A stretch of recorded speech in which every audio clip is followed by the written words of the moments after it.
This Black Clover arc can be summed up like this. I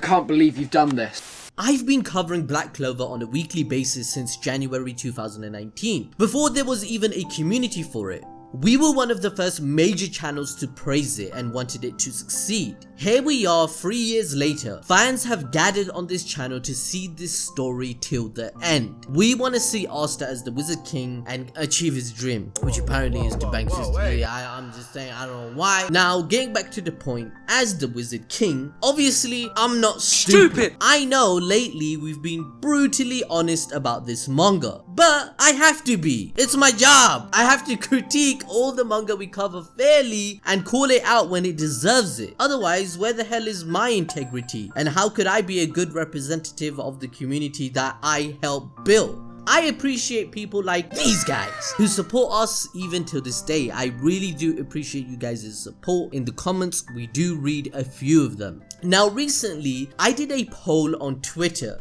With the events that have unfolded in chapter 330, I asked if you think Lucifero, or dare I mention Urashiki, aka known as Trashiki by our community, who's worse? And the results will surprise you. Oh my god, bro. Oh, hell no. Everyone is upset. Look at this shit.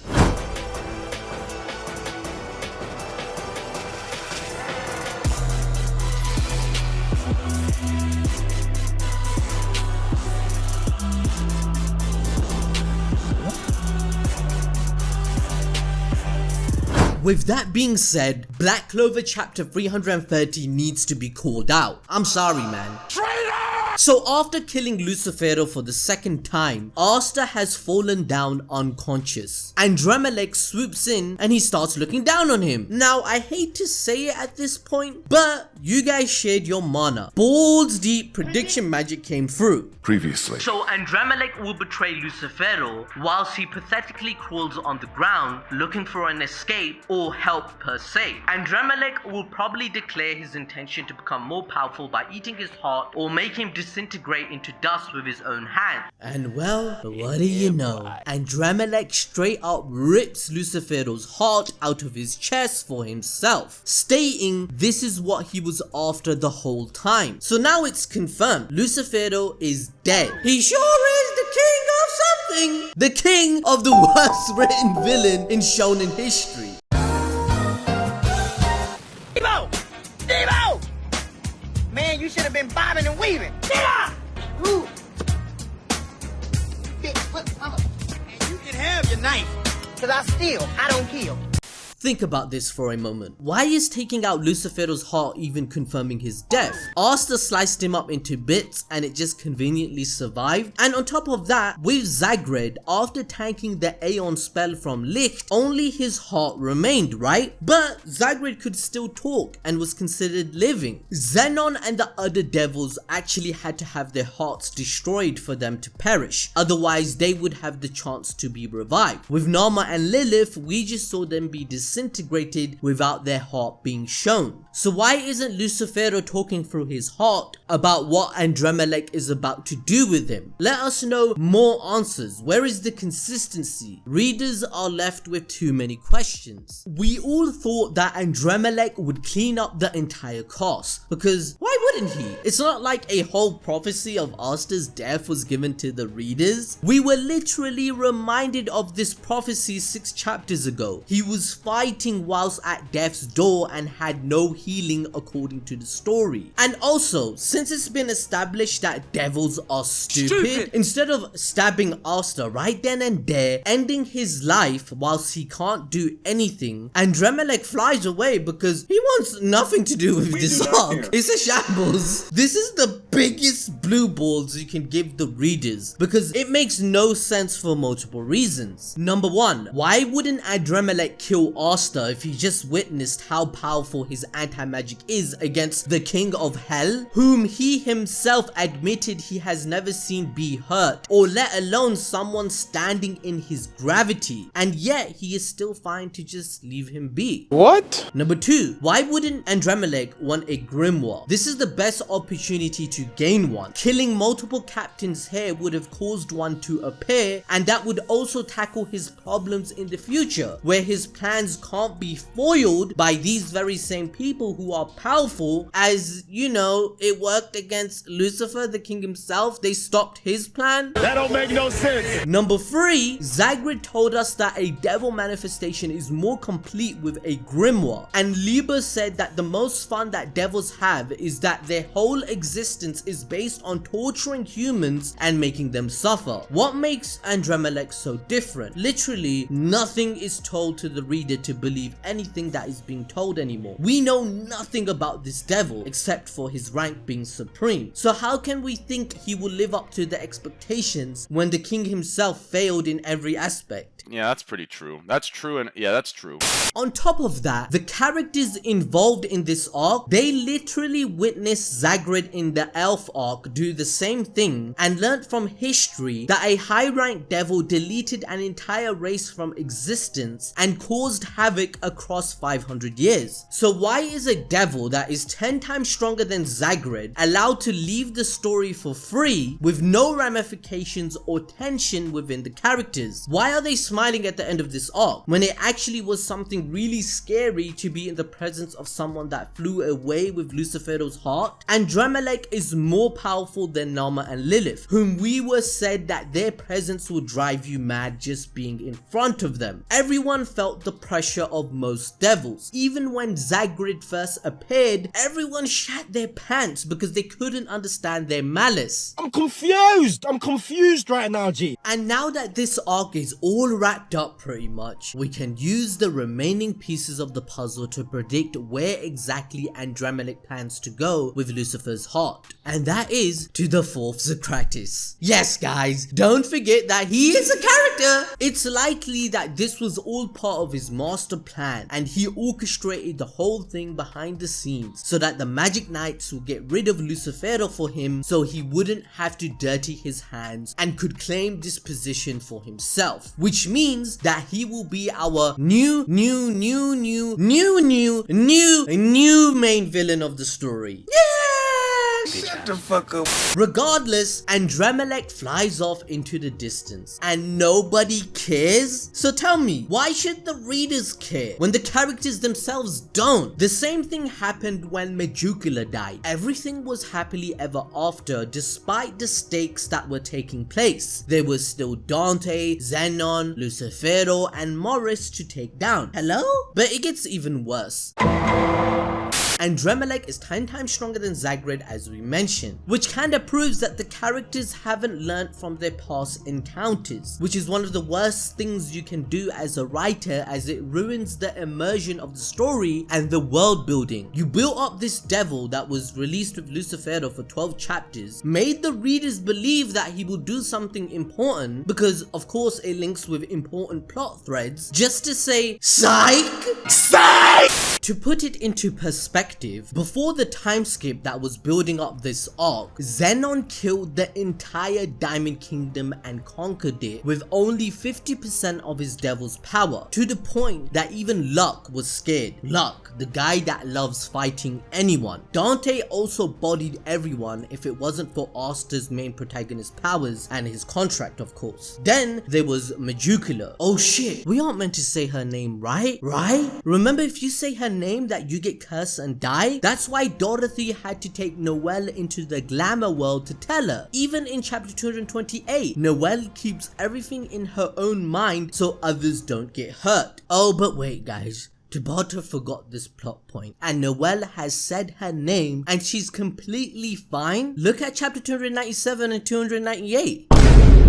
What happened to the original plot of the movie? Altogether, the Dark Triad were world-ending threats, and yet they let everyone have a 6-month time skip for free. Even when Xenon asked his brother Dante, why are we giving the protagonist time to train when we can end it all now and enact our plan faster? Dante responded with, it's fun. It literally sums up to that. Stupid. Within those 6 months, everyone learned insane levels of magic, whilst the villains stayed stagnant, all because of fun. They learned ultimate magic, rune magic, Saint Stage magic, Devil Union. Essentially, the plot gave zero reason. It was just to make the gap between the power scaling smaller. It was purely so that everyone could catch up to Asta. And it gets even worse again, because in chapter 223, Mimosa said the Heart Queen on her own scales higher than all the Magic Knights combined. But within a span of 6 months, she became absolute fodder and is probably one of the weakest. Even the ramifications of Asta's power-up is not utilized in Tabata's storytelling. Remember, he already built it in, but he's thrown those plot threads aside now? For what reason? For example, take a look at the elf arc. We witness how forbidden magic has a cost to it, such as Patry sacrificing humans for the resurrection spell, or the elf inside Gorsh telling Asta that having a convenient power like anti-magic that can make it as if nothing happened for free. Do you really think something that overpowered exists? Actions have consequences. There's no getting around to that. But what we learned in this arc, and with its happy ending, is that no, it is actually that overpowered. There are no consequences. Even if you take a look at the Curse of Weg, another ramification that Tabata could have used for Asta's power up. About, yo Asta, you're using too much forbidden magic here. You might stop being a human now. This was mentioned to us over 100 chapters ago, but it hasn't been mentioned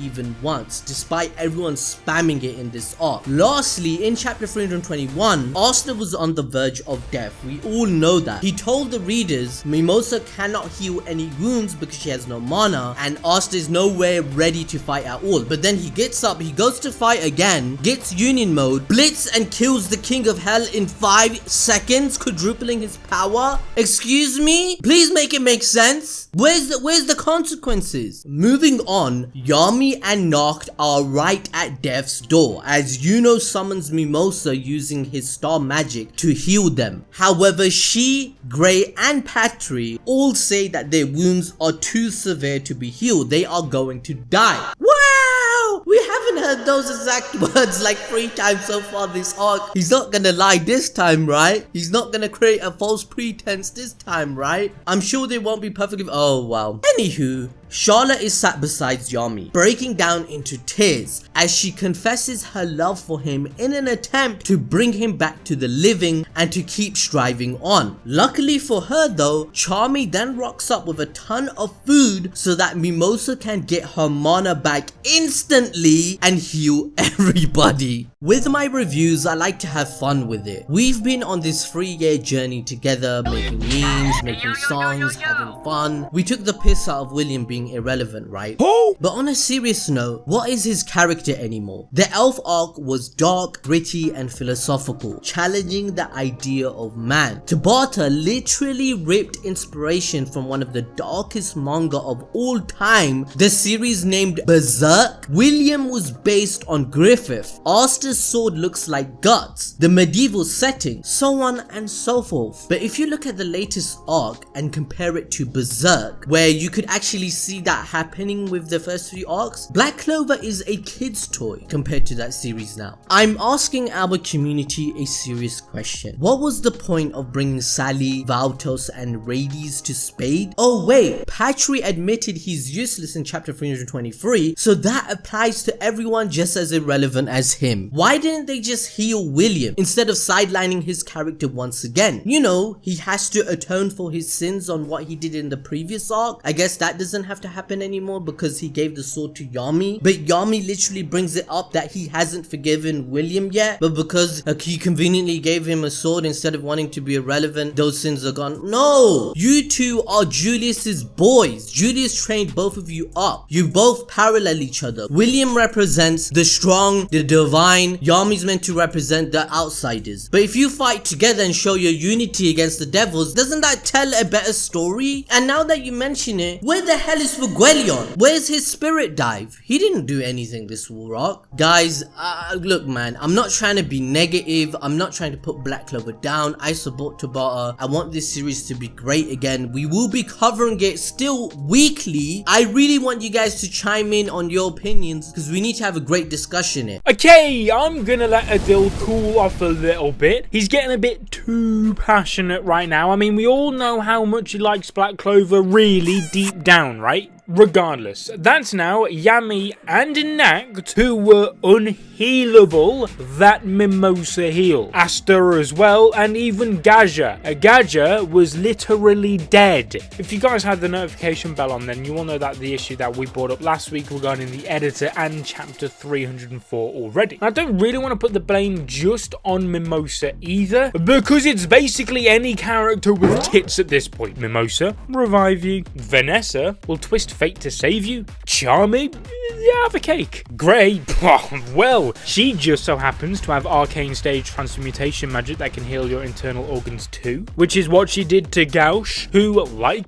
Gaja, went on to serve no purpose in this arc, thus having no reason to be healed. Tabata did it just because, I don't know, he's some sort of vegan and wants no stakes near his story. What I'm trying to say is that everything is just false tension. We've said it before and we'll say it again. There is literally nothing the villains can do to any of the heroes that can't easily just be undone within the span of a chapter. No matter the condition or status effect, the chances are that there's gonna be someone somewhere nearby in the series with a magic type that can counter or undo it. Everyone has the most broken magic to make death simply not exist. It all combines into the protagonist being invincible, because chapter 330 just proved that even a mana is not an issue. They can literally use their abilities at the most clutch of times and it is unlimited. What's stopping Charmy from opening some sort of bakery shop and healing her teammates non-stop in a fight so that they can just have unlimited mana? The way that Tabata uses Mimosa's character is funny because in the Elf arc, he made her stop Raya's death. If you remember, Zagrod had stabbed him. He thought he was going to die. But at least back then, it had some meaning behind it,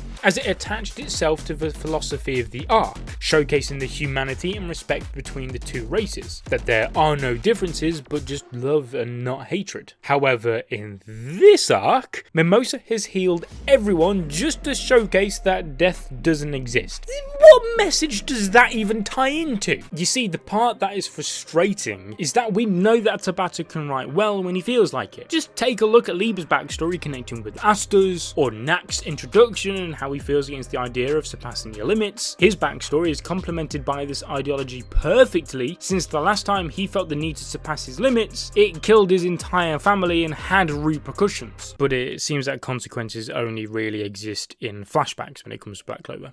Hey, but let's not even forget Magna vs. Dante, okay? That had amazing writing with deep themes that subverted everyone's expectations. No one predicted that, and it was lit. Anyway, moving on, we see the Asta and Yami together again. Yami blames Asta for trashing his katana, but decides that it's time to get a new one anyway, thus leaving his current one with Asta. This, of course, is building up to the future of the series, which we have mentioned multiple times on the channel regarding Yami's homeland, and how it's extremely likely that we will be visiting it very soon. If you want to know more about the Yuno country before that arc starts, then check out this video on your screen right now. Also, let's not forget about this devil heart of Yami's, because it seems that everybody else in the story has. We were led to believe that he has devil magic similar to Lieber flowing through his body, yet it's never been brought up since, meaning that it's probably gonna have some significance in the future of the story. For example, since the Yuno country is heavily linked with mysticism and Buddhism, it's likely that the story will take us to his homeland so that he can be healed, as they would remove all the devil properties from it. But moving back to the chapter, Nacht then declares that he hates people who don't do things the right way and wishes to continue living with the Black Bulls so that they can do everything correctly. This is great development for Nacht and nicely wraps up his character arc, as he finally wants to live rather than die like he's trying to do God knows how many times in this arc. Oh, but remember when Nacht said that the righteous people aren't always rewarded? Yeah, that was a lie. So that was a fucking lie. On the other hand, it seems that Nacht's story is one of the only things that actually got ramped up in this arc, because we've discovered a lot of plot points that have just been either abandoned or simply unanswered. First of all, Tabata, Why did you bait an entire fandom to believe that Asta will die according to the prophecy? There wasn't even a valid reason for him to stop Julius's prediction from coming true. He just kind of did it because the plot wanted him to. He got up and was never healed and just said, nah, you know what, forget it, I'm just going to defy fate, fuck it. Julius's predictions are meant to never be wrong, yet we've had zero acknowledgement or build up to it since. Also, what was the whole point of paralleling Zenon and Yuno? When in the end, Yuno says that I don't know what made us different. Yuno says that power doesn't matter, but in the end it quite clearly does. He got a second grimoire and mastered a new star magic type instantly without any training that became a key component in the war. That sounds like power mattering to me. Oh, and remember the choice that Yuno had to make between Yami and Asta? Yeah, what was the point? Instead of paralleling it with his counterpart Zenon of it having importance, where he had to sacrifice his friend Alan, for Yuno it was complete in like one panel in the following chapter where he put himself in front of Asta instead, and yet there was like no callback to Zenon and Alan there. Yuno should have remembered at that moment that he finally got the answers to why he was different from Zenon. But there's simply just no complexity or build up for the characters involved to make their cornerstones stronger. The peak is built and then just destroyed each time. It's all just forced to create a narrative for the heroes winning. In fact, the whole arc is written that way. The villains never stood a chance because it's one rule for the heroes and another for the villains. Like, if you ever just thought, why is it only the good guys that can surpass their limits when emotions are high and unlock new transformations and spells? For example, Noelle got acknowledgement from Nizelle, finally making amends and gaining her brother's love again, thus unlocking her Valkyrie dress. But when Vanica finally understands friendship and gains what she believes to be a friend in Noelle, there's nothing? Why? I mean, did her emotions just not trigger anything? After all, we know that the power of friendship surpasses all, right? So where was all that energy for Vanica? We don't do that here. And so, let's have a little look at some of the plot points from this arc that ultimately amounted to the grand total of fuck all. So many characters, like the Vermilion siblings. I mean, remember when Leopold was one of Asta's rivals? Remember when Forgelion was a Wizard King candidate? Remember when Sisgolion was on the verge of turning into pure mana? Yeah, like, what happened to all of that? Ultimate magic, that feels like it only exists so that Mimosa can piss us all off. Rune magic exists, I guess. Does anyone really use that? It's only really the fodder characters so that they can pretend to be cool so that they can defeat low-ranking devils really, innit? Oh, and I remember, back in my day, it used to be cool to be labelled Arcane Stage. But now, I've not heard that term used in forever. There was Gordon's ties to Magicula. That was built up to be an important part of the plot, yet it just kind of feels irrelevant at this point. I mean, I don't even remember what their connection was at this point. Anyway, I think that'll do from me now. Guys, check out this video on your screen right now because YouTube thinks that you're gonna love it, and so do I, so let me know. Fuck you, Mimosa!